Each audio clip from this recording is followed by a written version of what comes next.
ជាឆ្នាំមុនមហោស្រពសិល្បៈបនភូមិមានជើងនិង UNICEF រៀបចំការរត់ជុំវិញប្រាសាទកោះកេរដើម្បីសន្តិភាពនិងសិទ្ធិកុមារឆ្នាំ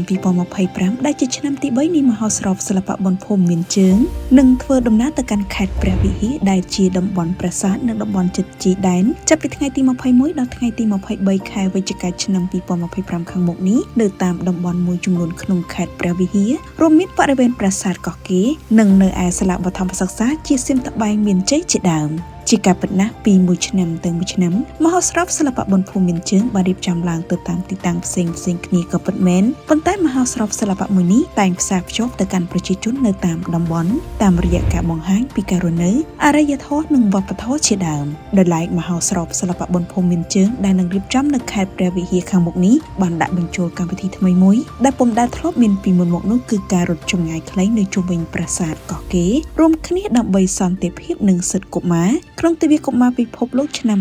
2025ដែលមហោស្រពសិល្បៈបនភូមិមានជើងបានរៀបចំសហការជាមួយនឹង UNICEF Cambodia ក្នុងកម្មវិធីនេះដែរមិនមែនគ្រាន់តែជាការហាត់ប្រាណនោះទេតែវាគឺជាការបដិញ្ញាយ៉ាងសកម្មដើម្បីលើកស្ទួយសិទ្ធិរបស់កុមារគ្រប់រូប